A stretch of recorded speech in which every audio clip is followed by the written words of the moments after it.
Ве поздравувам и посакувам Божи благослов.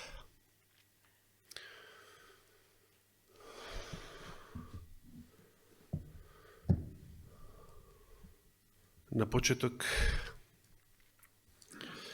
имам една информација. Сакате информација? Само една.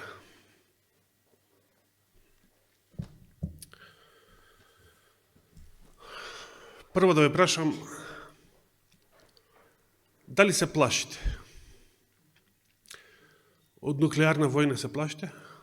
Оти медиумите брзаат сега да ве плашат со тоа. После до година нова пандемија и така натаму. Пандемија пак, шприцеви, другирање, фиксирање. Тоа име работа. Работа на ѓаволските слуги е да ве плашат.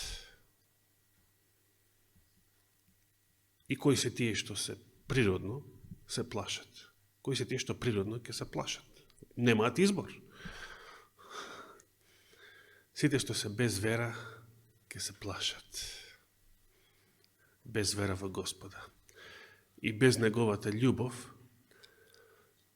немаат избор. Грешниците, робовите на гревот, немаат избор. А апостол Јован што запиша? Божијата љубов, ако живее во нашите срца, го гони стравот надвор. Не може да се плаши оној што живее под закрилата на Севишниот. Ама што значи тоа? Дали ја имаме таа спасоносна вера, не вероисповед? Дали ја имаме спасоносната вера? Дали сме засолнети под закрилата на Севишниот? Тогаш никакви бомби, никакви ракети, никакви вируси, ништо, никој ништо не може да ни направи, да ни наштети без Божија дозвола. Бидејќи ако е Господ со нас, кој е против нас? Затоа да не се плашиме, браќа и сестри, додека светот веќе почна да се плаши, после првата размена на ракети со долг и среден дострел во текот на изминатава седмица. Но ние проучуваме за светилиштето и тук имам да споделам една информација од порано овој месец. Од страна на председателот Трамп, назначениот за да биде шеф на воениот кабинет или шеф на Пентагон, по име Питер Хексет. За него па деновиве му ископаа некој стар скандал од пред неколку години. CNN му ископа еден скандал, па сега е прашање дали ќе биде воопшто министер или не во Трамповата влада. Но пред да избие скандалот, уште пред минатата сабота, ја дал ова бомбастична изјава. Изјавил вакво нешто. Светот, сака да каже, во време сега на вториот Трампов мандат, од 20 јануари па натаму, а дали ќе го биде и тоа сега е знак прашање. Сега е далеко и нова година и 20 јануари, значи Свети Јован, далеко се тие датуми се. Светот ќе види нешто, изјавил, што не се случило од времето на Балфуровата декларација. Го разбирате овој поем? Балфуровата декларација е издадена 1917 година. значи 100 години пред да започне првиот Трампов мандат. Од страна на тогашниот министер на Велика Британија, лордот Балфур, и затоа така се е наречена и влезена во историјата, со која што тогашната британска влада отворено се обврза 1917 година, значи замислите кое време, отворено се обврза дека ќе се заложи да создаде, да направи еврејска држава, односно држава за евреите на Блискиот Исток. Бидејќи почнувајќи од таа година, 1917 година, целата територија на Палестина на крајот од Првата светска војна премина под британска управа. И од 17 до 47 година, значи цели 30 години, територијата беше под британска управа. Претходно, пред да заврши таа војна, беше Отоманската империја се уште. Но Отоманската империја после поразот во Првата светска војна изгуби многу територии, а Палестина премина под британска управа. И сега, што може да биде толку побомбастично од првите најави минатиот век за создавање на еврејска држава во Палестина? Денешната држава Израел. Што може од тоа да биде побомбастично? Што ќе се случи или треба да се случи во вториот Трампов мандат, за да биде нешто поголемо и побомбастично од тоа? Понатаму во изјавата продолжува, значи Балфуровата декларација, потоа нешто поголемо од 600-дневната војна, ова го знаете, 1967, значи пола век подоцна, од Балфуровата декларација, 600-дневната војна, и како трет пример го споменува Трамповата одлука да биде Ерусалим главен град на Израел од 2017 година. 17 година минатиот век Балфуровата декларација, точно 50 години подоцна 600-дневната војна, значи окупираните територии,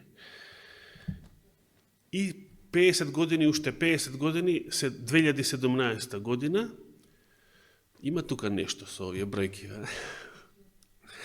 И сега, за вториот Трампов мандат, се најавува нешто поголемо од сите овие три настана.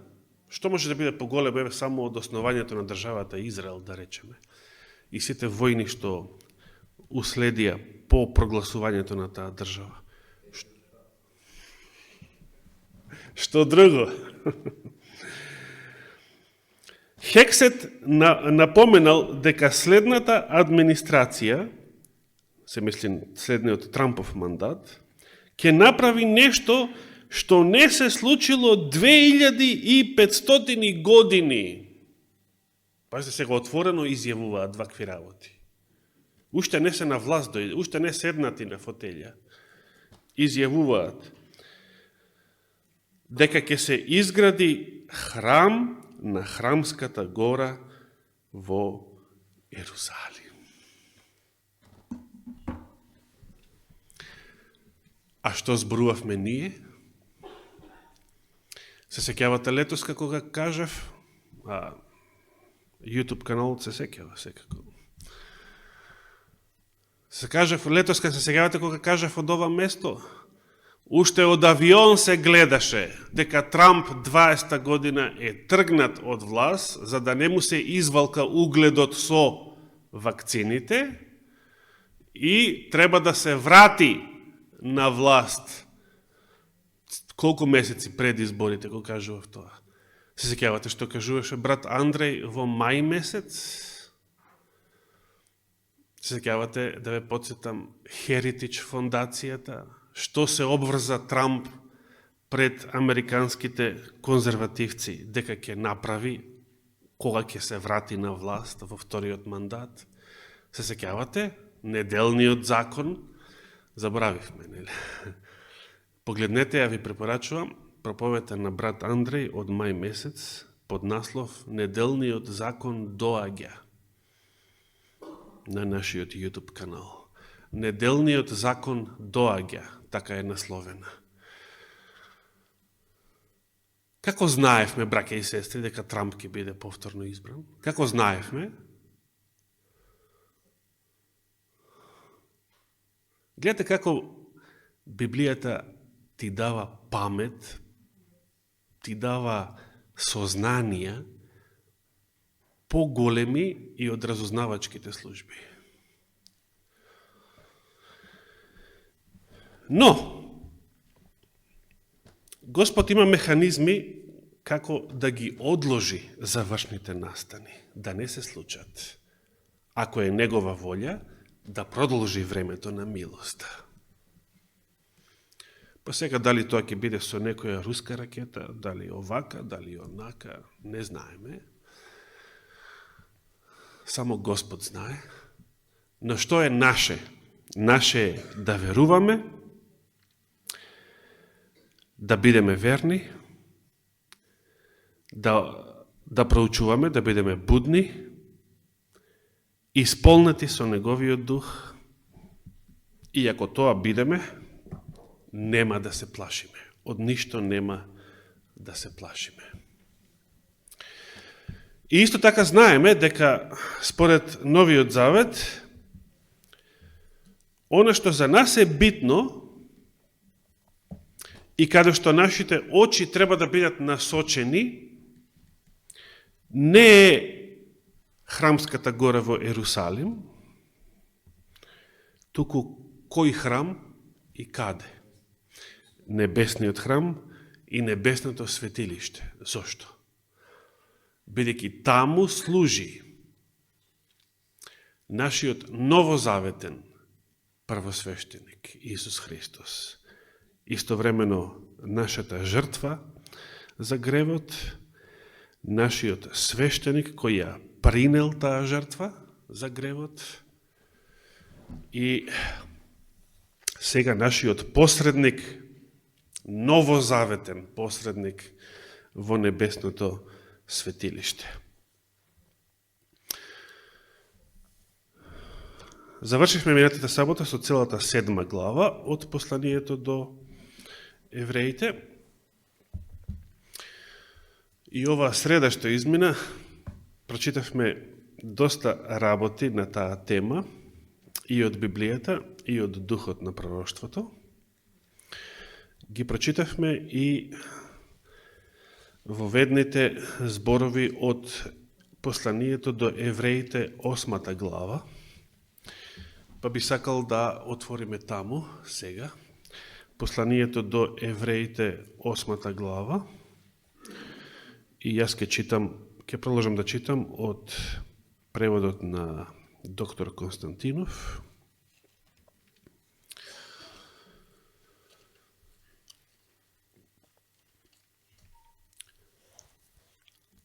Во 7 глава апостол Павле објасни зошто е Христос вечен свештеник, зошто и со кое право е воопшто свештеник, првосвештеник, и зошто починот или поредот на Мелхиседека. Инаку, дека Христос е првосвештеник по редот на Мелхиседека, тој почнува да зборува уште во 4 и во 5, па продолжува 6 и 7 глава, само тие последни 2 глави ние ги читавме. И сега 8 глава започнува со овие зборови, и нив ги читавме уште минатиот месец од ова место. Но да се подсетиме. Во ова што е кажано, главно е следново. Оче ова следново е главно. Од се. Што е главното? Имаме таков првосвештеник, кој седна оддесно на престолот на величеството во небесата, како служител на светилиштето и на вистинскиот шатор, што го подигна Господ, а не човек. Кој е вистинскиот шатор? Зашто е така наречен? Зарем земниот шатор и двата земни храма биле лажни светилишта?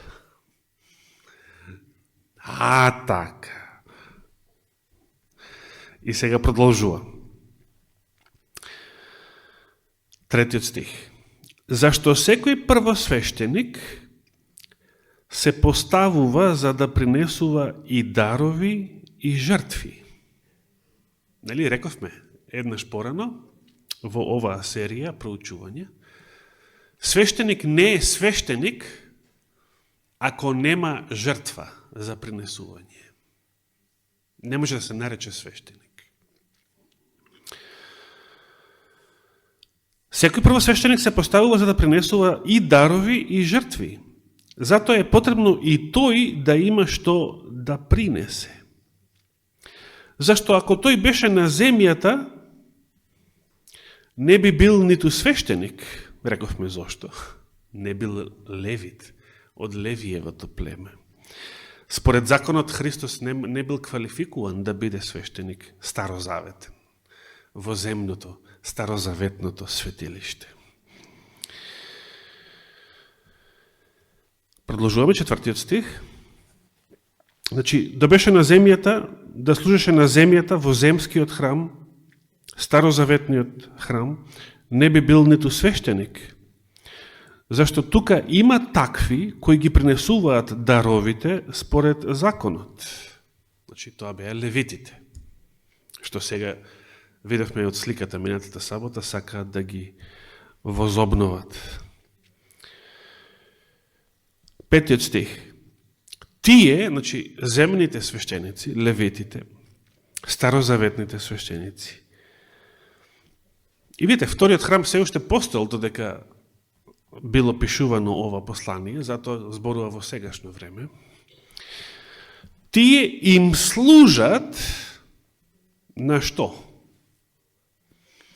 Тие им служат на сликата или образот и сенката на небесните нешта. Како што му беше речено на Мојсеја, кога требаше да го направи шаторот.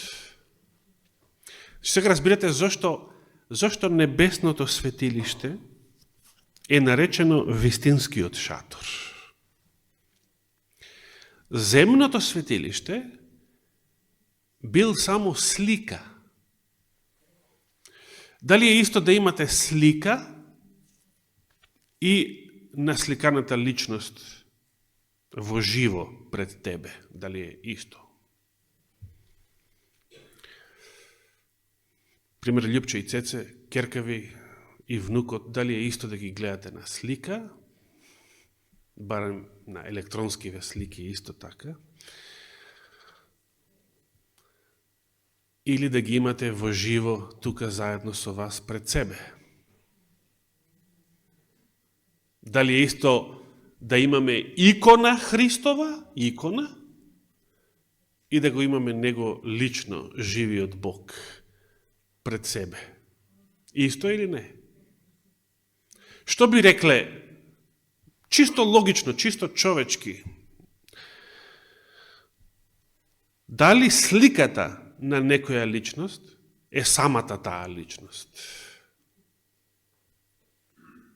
Значи, би рекле дека не е вистинската таа личност. Тоа не е вистината. Тоа е само слика. Ние кога гледаме фотографии, можеме да речеме, ово е тој, кој е кој на сликата. Ама тие не се вистинските лица. Тоа е само слика. Земниот шатор е само слика. Земното светилиште е само слика. Никој не се спасувал со Стариот Завет, затоа што животинските жртви, животинската крв никого не спасува. Не може да спаси. Сето тоа служило само како слика. Требало да биде слика, образ, да упатува на вистината.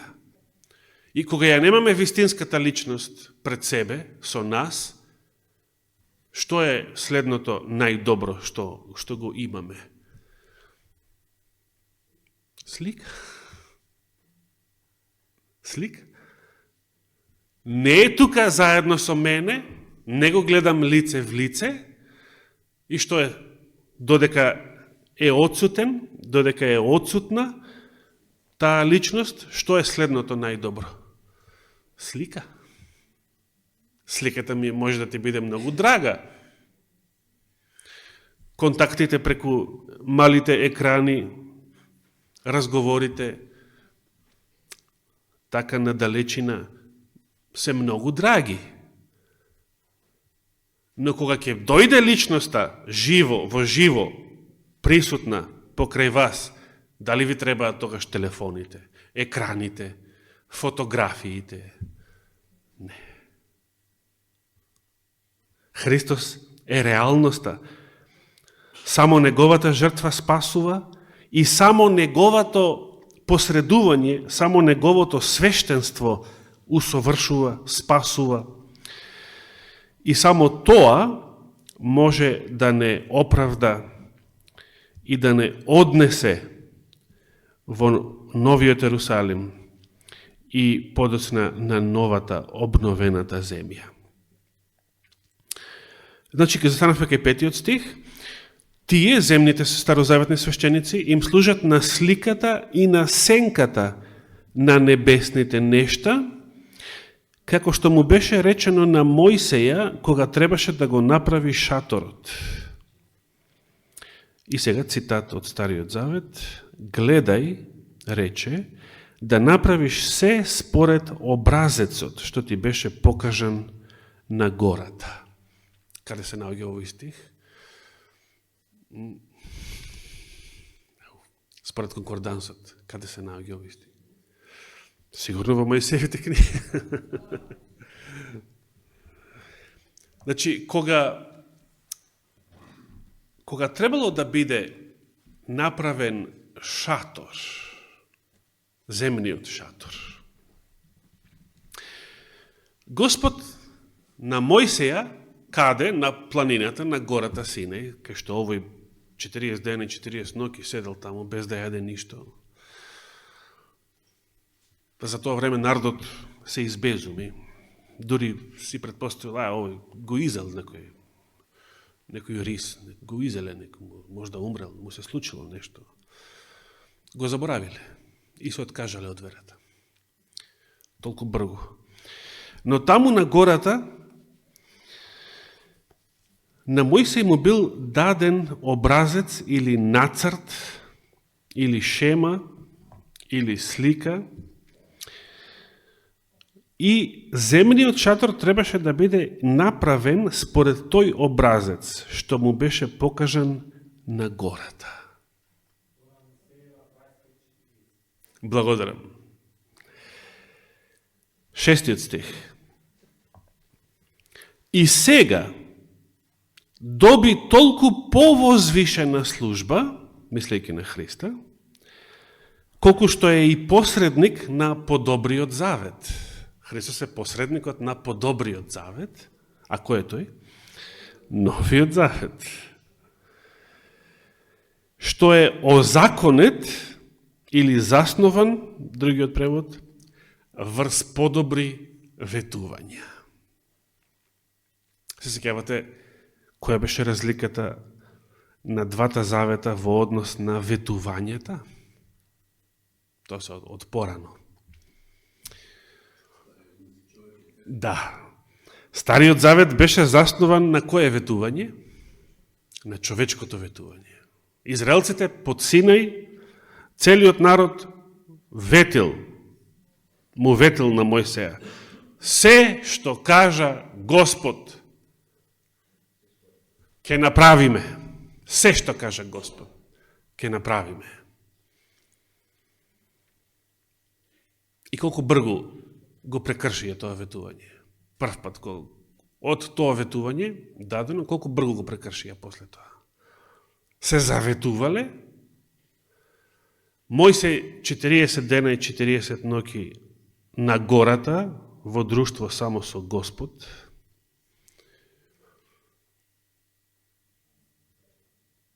Овие го заборавиле. Кој знае што му се случило? Зверка го изела. Ајде ние да се направиме златно теле. Ајде ние да удриме на веселба и журка. Бидејќи овие двајца, бидејќи Исус Навин бил таму, не знаеме што се случило.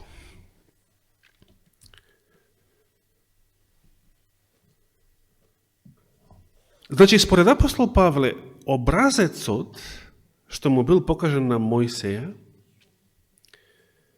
не е нешто измислено, туку тоа била сликата на кое светилиште. Образецот е небесното светилиште. Така тврди овде Новиот Завет во 8 глава од посланието до евреите. Небесното светилиште било образецот, или сликата, според тој нацрт, да се направи, да се изгради земното светилиште. И сега го поставивме прашањето: дали Христовата првосвештеничка служба, така завршив минатата сабота навечер, дали Христовата првосвештеничка служба некогаш ќе престане? Дали неговото посредување за нас, нашите гревови и нашето спасение во небесното светилиште некогаш ќе престане? Да прочитаме еден цитат. Јас веќе кажав тогаш како верува адвентизмот на седмиот ден и како го одговара ова прашање. Избрав да прочитам еден цитат кој што се наоѓа и во раните списи, но јас ќе го цитирам директно од изворниот текст кој што бил објавен во тогашното списание Сегашна вистина, Present Truth, од август 1849 година. Видете што тогаш било објавено. Тогаш во август таа година Елена Вајт ја раскажува својата визија која што ја прибила на почеток на таа година, поточно 5 јануари 1849 година. Тогаш ја примила визијата. Значи, ова што го тврди тука, не го тврди од неизино мислење, или затоа што ги слушнала незиниот маж и другите пионери тоа да го проповедаат и да го зборуваат, туку ова го тврди затоа што и било покажано во визија. Забележите што тврди. Цитирам: на почетокот на светата сабота, а тоа било 5 јануари 1849, таа сабота, се собравме за молитва во домот на семејството на братот Белден во Роки Хил, државата Конектикат. И Светиот Дух падна врз нас, вели. Бев обземена во визија на светињата на цветињите, најсветото место во небесното светилиште, каде што го видов Исуса како се уште се застапува за Израел. Елена Вајт го користи името Израел кога зборува за Божиот народ уште тогаш во неизино време и воопшто. Не мисли на државата Израел, бидејќи такво нешто тогаш не ни постоело. На неговата, значи првосвештеничката Христова облека, забележала звонче и еден овошен плод. Се сеќавате кој? Камен, калинка. Така. Звонче и калинка. Видов, вели, дека Исус нема да ја напушти светињата на светињите. Се додека секој случај не биде решен или за спасение, или за уништување, за погибел. И дека Божјиот гнев нема да дојде, се додека Исус не го заврши тоа дело, своето дело, во светињата на светињите.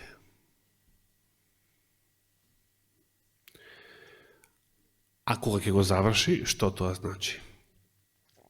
Кога ќе го заврши, тој ќе ја соблече, вели, својата свештеничка облека.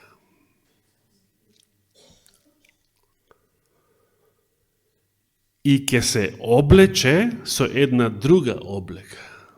На друго место ја нарекува царска, но во овој цитат, знаете како ја нарекува?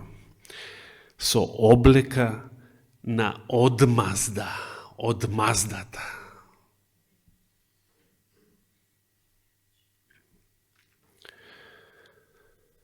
Тогаш Исус ќе исчекори, ќе излезе надвор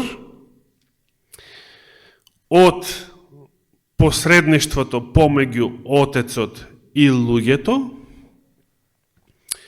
и Господ повеќе нема да молчи. Сега што велат луѓето? Каде е Господ? Господ молчи. Сите зла што се случуваат на оваа земја, каде е Господ? Зошто Господ ова го дозволува? Господ молчи. Така велеле и во древниот Израел. Софонија. Господ не прави ниту добро, ниту зло. Господ, ако воопшто постои, Господ не оставил, тој си има некои своји битни таму активности, горе на разни други места во Вселената, што ова тука забегана планета, која што одамна му завртила грб, што има он тука со нас да се расправа. Дигнал раце од нас. Господ не оставил. Господ молчи. Господ трпи, велиме. И Словото вели, Господ долго трпи. И слава на Бога што трпи, затоа што пред се нас не трпи. Дали сме ние спремни денес да заврши тоа трпение, денес да заврши неговата милост? Дали сме ние спремни за тој ден? Значи, тогаш Исус ќе исчекори да не биде веќе посредник помеѓу Отецот и човекот. И Господ повеќе нема да молчи, туку ќе го истори својот гнев врз сите што ја отфрлиле вистината. Видов дека гневот на народите, Божиот гнев, и времето да им се суди на мртвите, тој е оној израз од Откровение 11 глава, се различни, одвоени настани, еден после друг.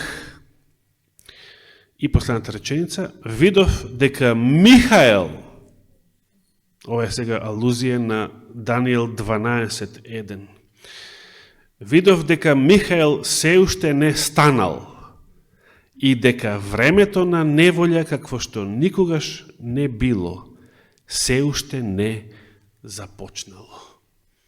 Завршен цитат. И ден денес можеме да се согласиме дека се уште не е започнало. времето на милоста се уште трае. Се уште не завршило. Но да се сетиме од цитатот: до кога Исус ќе посредува во небесното светилиште?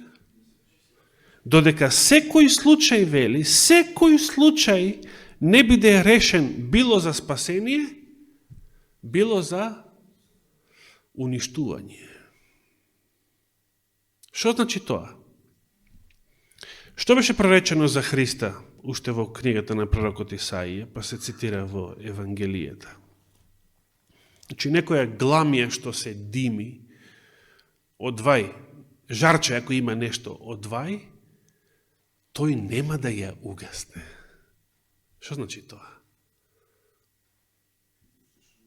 Се додека постои и најмалата шанса, се додека постои и најмалата можност некој некаде да биде спасен, да се покае,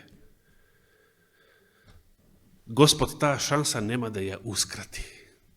Видите колко е милостив Господ. Додека може, ќе чека, ќе трпи. Зошто? Бидејќи тој сака поможно сите да се спасат. Сакате да се спасат вашите деца? Оние што најмногу ги љубите, претпоставувам децата.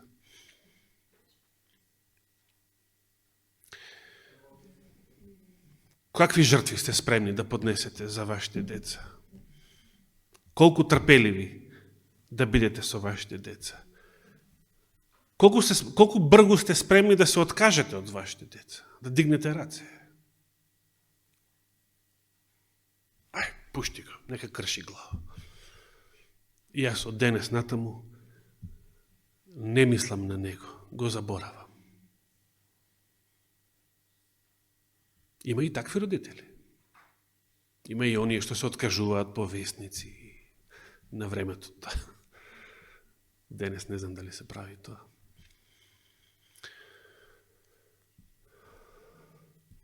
Господ не е таков. Верувам се уште повеќето родители не се такви. Секоја до крај, последната шанса, до крај Господ нема да ја ускрати. Ке чека. Ке сака сите да бидат спасени. Но ќе дојде време кога повеќе нема да има смисла да се чека било што. Зошто? Бидејќи случајот на секој човек ќе биде решен. Сите ќе донесат одлука или сме на страната на Христа, или на страната на антихристот, зверот. Или запечатени, значи сите оние што се уште ќе дишат на оваа планета, или запечатени, или жигосани. Сите, значи, таа врата ќе се затвори природно, затоа што повеќе нема смисол да се чека. Повеќе нема смисол да се чека. Ное и неговото семејство влегле во ковчегот и сега, што? Има смисол да се чека? 120 години им проповедал, кој сакал можел да влезе. Не влегле. Има смисол да се чека? Секој донел одлука за себе. Или ќе влезам во ковчегот, или нема да влезам. Значи, дошло време кога веќе нема колебање. Кога веќе нема се мислам што да направам. Дошло време кога сите веќе одлучиле секој за себе. И огромното мнозинство решило да остане надвор. Има смисла да се чека сега нешто? Повеќе да се чека има смисла? Нема смисла. Ке дојде време кога Господ повеќе нема да чека. Сите ќе ја донесат одлуката од која што зависи нивната вечна судбина. Или на Христова, или на антихристова страна, и тоа ќе биде многу страшно. Тоа ќе биде многу сериозна одлука. Од таа одлука нема ништо посериозно.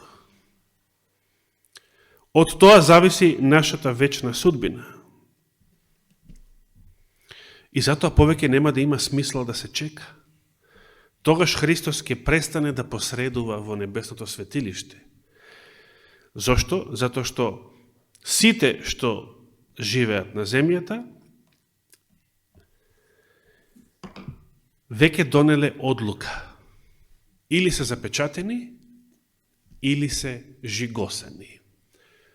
А и судот за сите покојни од пред тоа, за сите починати, веќе одлучил кој од сите нив е спасен за спасение, а кој загубен за вечност, за уништување. И на тоа одговараат Христовите зборови од Откровението.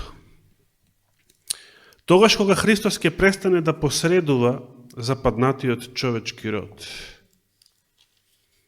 Значи, на крајот од новозаветната свештеничка служба. Тогаш ќе ги изговори истите оние зборови кои што ги кажал кога? На крајот од старозаветната служба и почетокот на новозаветната, значи на крстот. Истите зборови што како свештеник ги кажал на почетокот на новозаветната служба, на крстот, ќе ги каже и на крајот на својата новозаветна свештеничка служба во небесното светилиште. Кои зборови ќе ги каже?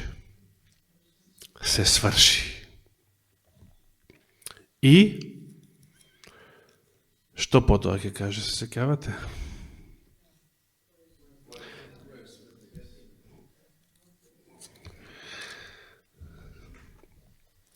Ајде ги прочитаме тие зборови. Откровение 22 глава.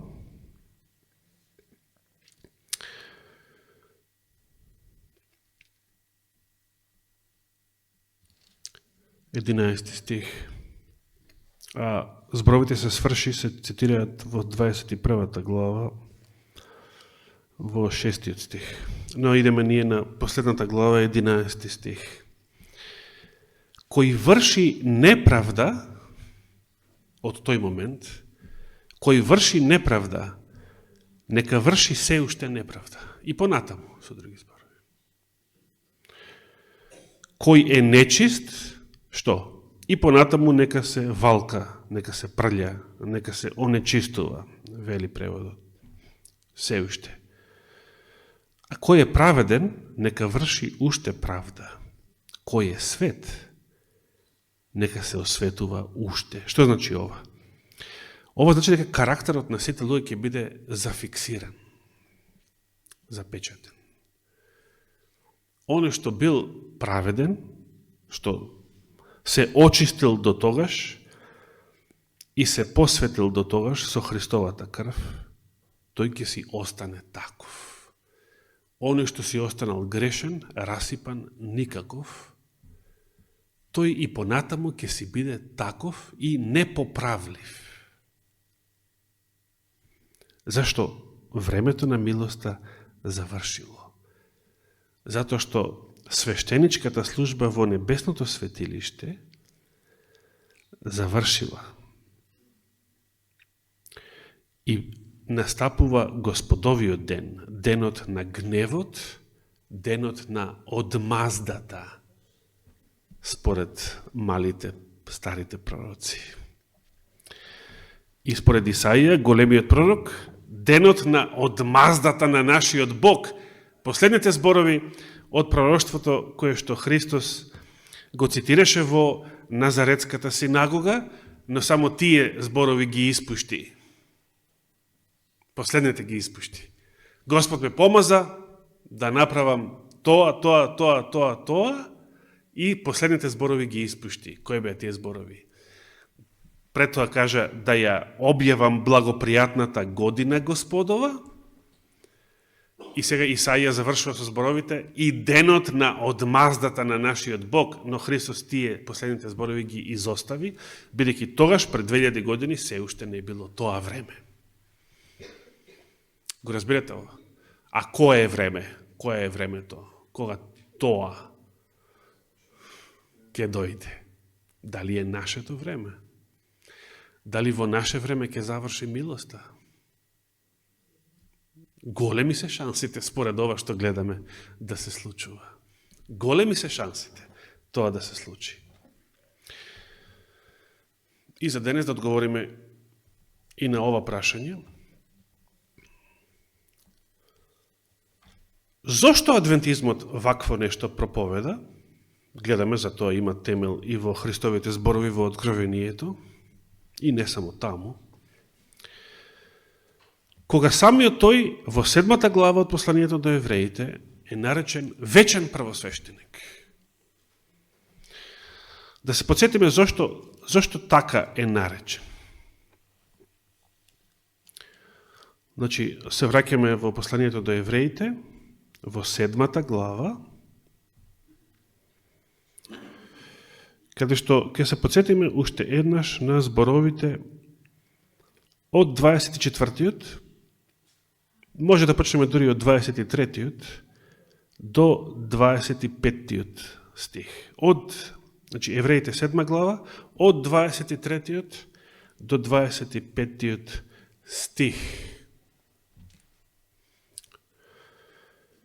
И тие, мислејќи на земните старозаветни свештеници, конкретно првосвештеници, од Арон до Кајафа, и тие во голем број станаа свештеници, односно беа многу, зашто смртта ги спречуваше да продолжат или да остане само еден од нив.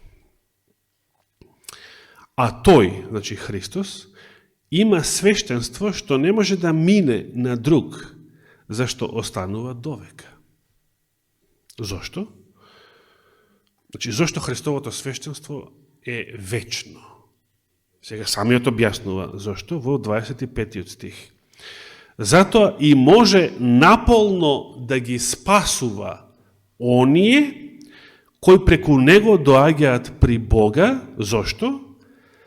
Зашто секогаш е жив. Секогаш живее за да посредува за нив. Господ, откако воскресна, постојано е жив. Постојано живее. И вели истиот апостол во посланието до римјаните, смртта над него повеќе нема власт. До кога ќе живее Христос, откако воскреснал? До кога ќе живее? Вечно. Значи, бидејќи Христос вечно живее, затоа секогаш може да посредува за нив. Но сега, дали тоа значи дека секогаш и бесконечно ќе посредува за некого? Дали бесконечно ќе постојат грешници за кои што треба да се моли и да посредува? Значи, разбираме сега логиката. Христос пак си е вечен свештеник. И може и во иднина, во храмот на новата земја, да се врши свештеничка служба, но тоа не е службата за спасување на паднатиот грешен човек. Тоа нема да биде ниту старозаветна, ниту новозаветната служба за која што зборуваме. Тоа нема да биде посредување за гревот и грешниците. А тоа е битното, како да се спасиме. А нешто ќе правиме подоцна, откако ќе бидеме спасени. Живи били па видели. Спасени били па видели. Значи, Христос секогаш живее за да посредува, но нема да бесконечно да се посредува, бидејќи на гревот и на грешниците еден ден ќе им дојде крај. Како што Библијата зборува дека огнот на Божиот гнев, огнот е неизгаслив и вечен, но не значи дека постојано бесконечно ќе гори. Тој е вечен затоа што никој не може да го спречи, да го угасне, да си ја заврши својата работа. А тоа е да ги проголта и да ги уништи после доволно мачење, да ги уништи сите грешници на чело со ѓаволот и неговите паднати ангели. Дори огнот што ги уништил Содом и Гомор, апостол Јуда го нарекува вечен оган. Зошто? Иако тој одамна не гори. Затоа што тоа е немало куртул од него. Никој нема да се спаси ако допадне. во тој оган. Нема спасение таму. Се спасуваме сега за да го избегнеме тој оган. А ако веднаш, ако дотогаш, значи тоа е довека. Вечни последици, вечна судбина, од тоа нема раат после тоа. Не е самото мачење вечно, но маката, Христос ја нарече вечна маката, зашто бидејќи тоа е последната состојба. Од тоа нема раат, нема да има олеснување. И потоа, како после ноќта, ново утро, нова зора, нов почеток, нова шанса, нова милост. Не, тоа е последното. И како последно е вечно, затоа што од тоа нема спасение. Од тоа нема избавување.